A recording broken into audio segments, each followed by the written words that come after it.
জনাব জাহিদ হাসান টুকুন ভাই আজকে আমাদের মাঝে উপস্থিত হয়েছেন। আপনারা জানেন যে 5ই আগস্টের পরে আমাদের এখানে কোনো বিশৃঙ্খলা হয়নি।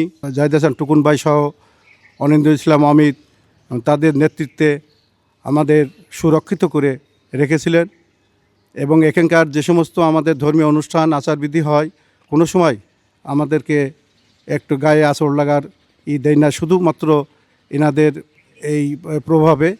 তো যাই হোক, আমি বেশি বক্তৃতা করব না। আজকের এই সভার সভাপতি হিসেবে অধ্যাপক সুশীল কুমার কুণ্ডু ওনাকে সভাপতিত্ব করার জন্য আমি প্রস্তাব রাখছি। একটু বক্তব্য রাখার জন্য অনুরোধ করছি বাবু চিরন্তন মল্লিককে। শুভ সকাল, সকলকে নমস্কার। আমরা মনে করি আসন্ন যে সংসদ নির্বাচন, সেই নির্বাচনে যারাই আমাদের পাশে থেকেছেন এবং থাকবেন তাদেরকেই আমরা ভোট দিয়ে জয়যুক্ত করব। সবাইকে আমার নমস্কার। তো আমি মনে করি যারা আমাদের এই 5 আগস্টের পরে এই দুর্দিনের কাণ্ডারি ছিলেন তারা আমাদের পাশে আছেন, ভবিষ্যতেও থাকবেন। এবং আমি আশা করব যে আমাদের এলাকাবাসী যারা আছেন তারা প্রত্যেকেই যেন অনিন্দ্য ইসলাম অমিতকে ধানের শীষে বিপুল ভোটে জয়ী করার জন্য আমি সকলের কাছে উদাত্ত আহ্বান জানাচ্ছি। আমরা এখানে বসছি শুধুমাত্র একটা উদ্দেশ্য হচ্ছে খুব ক্লিয়ার কথা বলি, স্বাধীনতার পক্ষের এবং বিপক্ষের শক্তির লড়াই হচ্ছে। আমরা সেইভাবে চিন্তাভাবনা করব, আমাদের ভোটটা যোগ্য ব্যক্তিকে দিয়ে আমরা স্বাধীনতার পক্ষের শক্তিকে আগুয়ে নিয়ে যাব, এটি আমার আশা। এবং আমরা বিশ্বাস করি অমিত ভাই একটা যোগ্য ব্যক্তি। উনি আমাদের এই 5 তারিখের পরে আমরা যে আমাদের পাড়ার ব্যাপারটা উনি সবসময় খোঁজখবর রাখিয়েছেন, জাহিদ ভাইও খোঁজখবর রাখিয়েছেন, এই জন্য আমরা তার মূল্যায়ন আমরা করব, এই আশ্বাস আমরা দিতে পারি।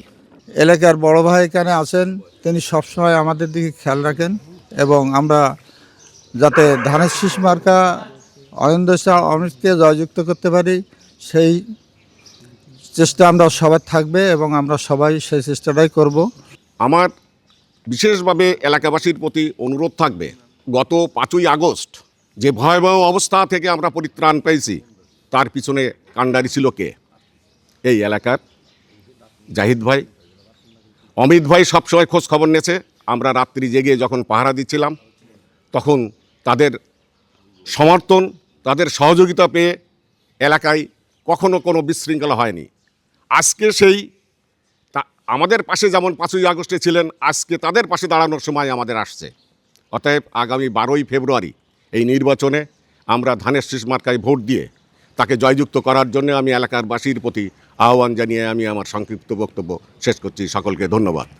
আসলে একটাই আমাদের বক্তব্য, একটাই আমাদের কথা, সেটা কি সামনের ইলেকশনটায় যাতে সুষ্ঠু সুন্দরভাবে আমরা সবাই উপস্থিত হয়ে ইলেকশনটাকে আমরা আমাদের কাঙ্ক্ষিত প্রার্থী অমিত সাহেবের, অনিন্দ্য ইসলাম অমিত সাহেবের পক্ষে এবং ধানের শীষের পক্ষে আমরা যাতে আমাদের সমর্থনটা এবং ভোটটা প্রদান করতে পারি। আমাদের শ্রীধরপুকুরপাড়বাসীর পক্ষ থেকে শুভেচ্ছা। আমরা চাই বাংলাদেশে স্বাধীনতার পক্ষে থাক, স্বাধীনতার সংবিধান থাক এবং 5 তারিখের পর থেকে আমাদের এলাকায় যে সবসময় আমাদের সাথে ছিল শ্রদ্ধেয় চাচা অমিত ভাইয়ের পক্ষ থেকে আমাদের মাসুম কাকা, সুলতান কাকারা সবাই, তাদের এখন দেওয়ার সময় এসেছে। আমরা 12 তারিখ সবাই জোট বেঁধে ভোট দিতে তাদের এই ঋণ আমরা করব। সবাইকে 12 তারিখে ভোট দেওয়ার জন্য অনুরোধ করা হচ্ছে। সবাইকে আমার তরফ থেকে অভিনন্দন এবং শুভেচ্ছা জানাচ্ছি। আগামী ত্রয়োদশ জাতীয় নির্বাচনে আমরা অনিন্দ্য ইসলাম অমিতের ধানের শীষ মার্কায় ভোট দেব এবং আমাদের আত্মীয় স্বজন, বন্ধুবান্ধব সহ সবাইকে ভোট কেন্দ্রে হাজির হওয়ার জন্য আমি বিনীত অনুরোধ জানাচ্ছি।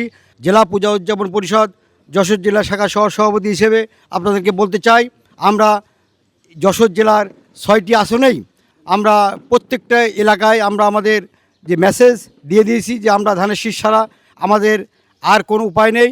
স্বাধীনতার পক্ষের একটি শক্তি এখন মাঠে আছে, আর অপরটি হচ্ছে স্বাধীনতা বিরোধী, যারা স্বাধীনতাকে অস্বীকার করে, যারা আমাদের মা বোনের ইজ্জত লুণ্ঠন করেছে, তাদেরকে দেওয়ার কোনো জায়গায় আমাদের নেই। আমরা বলে দিয়েছি যে আমরা ধানের শীষ মার্কায় ভোট দিতে হবে। এটা আমাদের অস্তিত্বের প্রশ্ন, এটা আমাদের বেঁচে থাকার প্রশ্ন, এটা আমাদের বাংলাদেশের জন্মগত অধিকার। আমরা আসলে এই পাড়ায় সেই স্বাধীনতার আগের থেকেই আমরা এই পাড়ায় বসবাস করছি। আমরা এখানে ক্যারাম খেলতাম। এই পুকুর পাড়ে আমরা একটা ঘুড়ির একটা প্রতিযোগিতা হতো। এই পাড়ায় হচ্ছে অনেক ছোটোকালের অনেক স্মৃতি জড়ায় আছে এই পাড়ায়। যাই হোক, আর এই পুকুরটা দেখলে আমার মনে হয় আমি বিক্রি করার সময় আমি কিন্তু কোনো মুসলমানের দিইনি, বহু মুসলমান আমার কাছে চাইছে আর দাম বেশি দিতে চাইছে, তা আমি একটাও দিইনি। আমি বলেছি যে না, এই গণ্ডগোল বাঁধানোর মধ্যে আমি নেই। সব এই পাড়ায় ওরা বাস করে, ওরাই সব থাকবে। আমি এই কথাটা কেন বললাম, যে আমি ইচ্ছে করলে কিন্তু 10টা মুসলমান 10টা হিন্দু সম্প্রদায় আমি ঢুকাইতে পারতাম। তো সমস্যাটা হতো কি, এই যে কোনো ব্যাপার নিয়েই দেখা যাচ্ছে যে খুঁটোখুটি লাগতো। 5ই আগস্টের দিন রাত্রিবেলায় মোহিত আমার ফোন দেয়। মোহিত আমার ফোন দিয়ে বললো যে আমার বাড়ি অ্যাটাক করেছে, তুই একটু বাঁচা।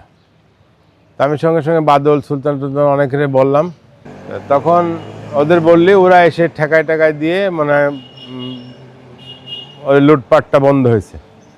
তা না হলে আমারে কিন্তু এই 16 বছর মোহিত কিন্তু ফাঁসি দিয়েই গেছে। 16 বছর তোমরা জানো না বা দেখেছো কি না, আইএফআইসি ব্যাংকের সামনে, প্রেস ক্লাবের সামনে, ঢাকা প্রেস ক্লাবের সামনে এমন কোনো জায়গা নেই যেখানে আমার ছবি দিয়ে, আমার গলায় একটা রশি দিয়ে আমার ফাঁসি চাইনি। আমার কষ্ট যে মোহিত আমার ছোটোকালের বন্ধু। আমি যদি শয়তান হই তা আমারে পুলিশ ধরবে, আমি যদি ভালো কাজ করি আমাকে পুলিশ ধরবে না। যাই হোক, এটা আসলে করা উচিত না এক জায়গায় থেকে, এতে লাভ কী?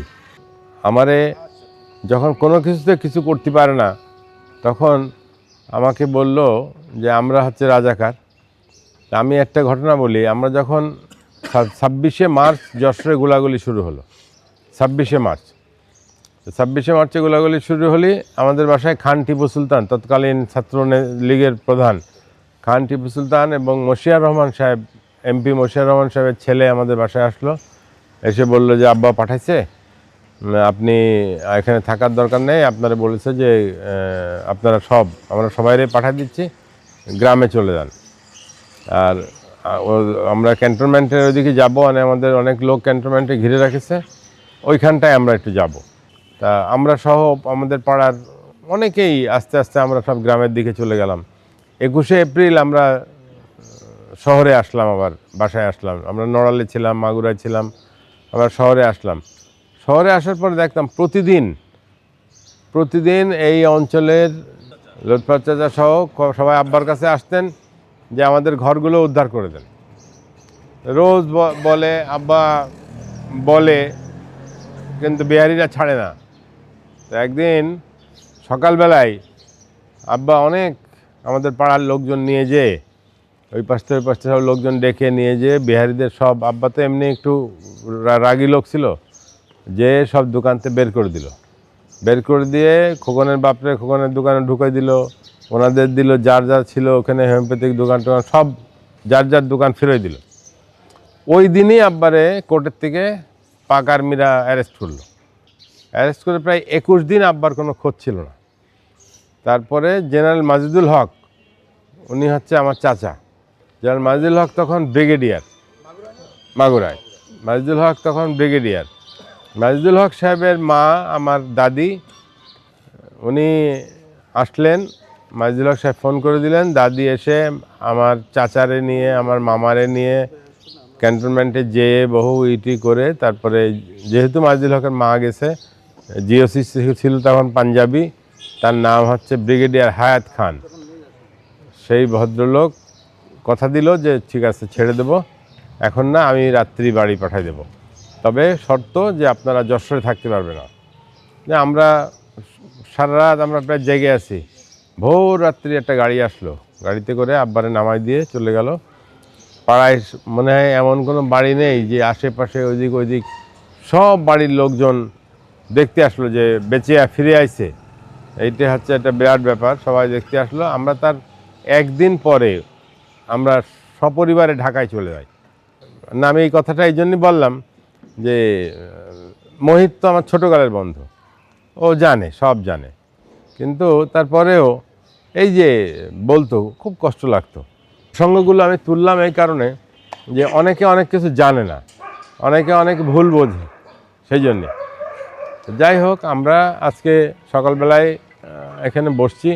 আমরা জানি যে আপনারা সবাই অনিন্দ্য ইসলাম অমিতের ভূমিকা সম্পর্কে ধারণা আছে। আপনারা একটা জিনিস আমি বলি, অমিত অত্যন্ত উচ্চশিক্ষিত একটা ছেলে।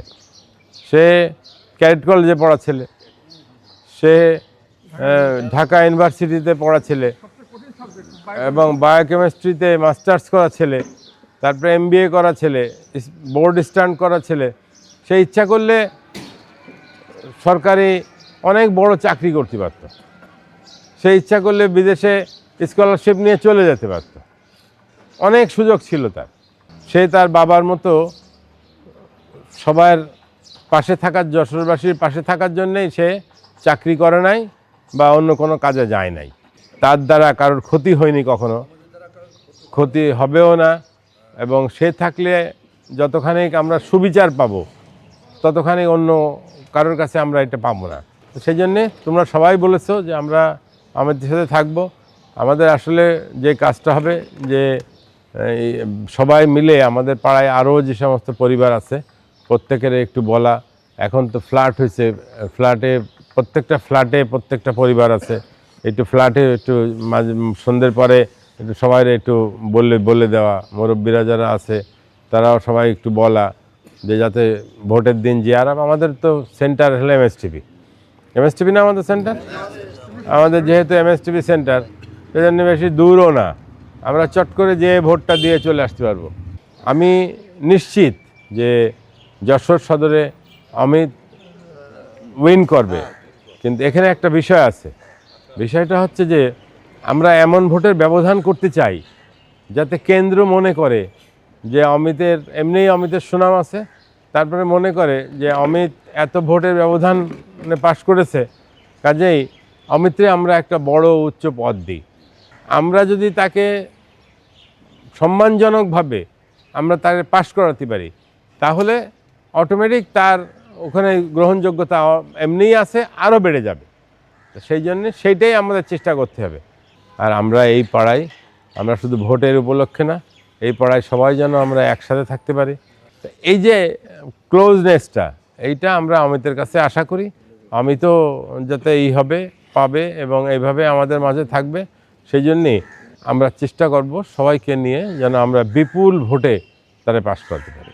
তা আমি আর কথা বাড়াচ্ছি না, সবার আসার জন্য ধন্যবাদ জানাচ্ছি, কৃতজ্ঞতা জানাচ্ছি এবং আমরা যাতে একসাথে থাকতে পারি সেই আশা রেখে আমি আমার বক্তব্য শেষ করছি। আল্লাহ হাফেজ। এই যে আমার প্রতিবেশী মহিত সম্পর্কে যা বললেন, আমার মনের কথাগুলো বলে দিচ্ছে। আমার থানায় আমার নামে জিডি করে, কী জন্য জিডি করে আমি জানি না। যোগেশ যদি থাকে এখানে, যোগেশ বলতে পারবে। যোগেশ এই যে এখানে এক ছিল এই যেটা, আর এই মনীষুর আর মোহিত আমার বাড়ি রাত 12টায় আক্রমণ করে। যাই হোক, সে প্রসঙ্গ কথা যে আজকে তরিকুল ভাইয়ের ইলেকশন করেছি, আপনারা জানেন কিনা, বাসমার্কায় ইলেকশন করেছি তরিকুল ভাইয়ের প্রথম যশোর এসে।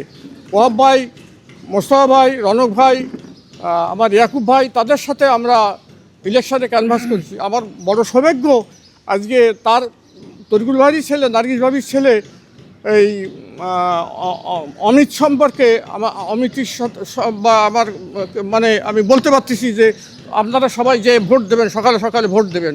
তা সেই জন্যই বলতেছি যে কথা অনেক বলার ছিল, কিন্তু যেহেতু সবাই আমরা ব্যস্ত মানুষ, কিন্তু বলতে পারলাম না।